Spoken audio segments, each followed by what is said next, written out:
उजाला live, खबरों का उजाला। Channel को लाइक और सब्सक्राइब करें और हमारी सारी महत्वपूर्ण खबरों को अपने मोबाइल पर पाएं।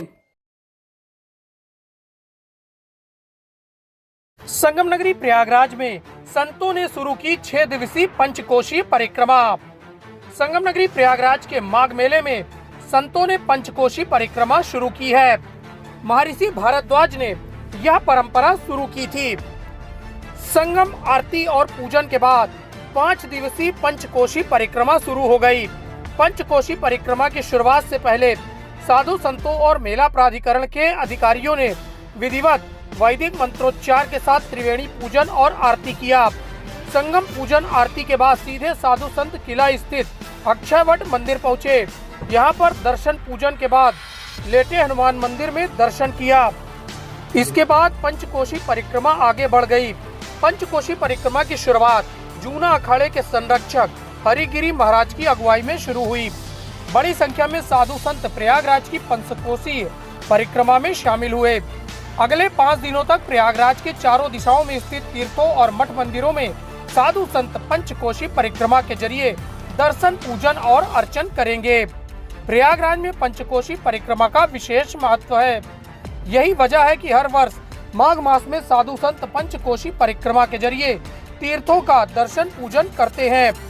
प्रयागराज की पंचकोशीय परिक्रमा की सीमा में पूर्वी दिशा में 5 कोस पर दुर्वासा मुनि आश्रम, पश्चिम दिशा में पंचकोश में बरखंडी शिव मंदिर, दक्षिण में पंचकोश पर पारणेश्वर मुनि यानी पनासा गांव के पास का आश्रम और अक्षयवट से 5 कोस उत्तर दिशा में मंडलेश्वर नाथ विराजमान है, जिनको वर्तमान में पड़िला महादेव कहते हैं।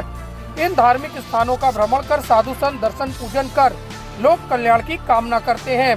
मान्यता है कि 5 कोसी परिक्रमा करने से तीर्थराज प्रयाग के साथ ही सभी देवी देवताओं के दर्शन का लाभ एक साथ मिल जाता है।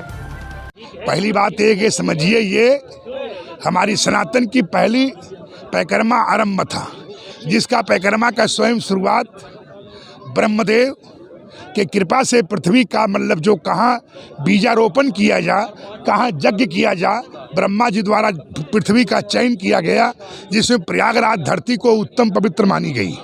इसलिए ब्रह्मा जी ने किया। ब्रह्मा के पुत्र भारद्वाज, भृगु आदि तमाम ऋषियों के संरक्षण में एक यज्ञ हुआ।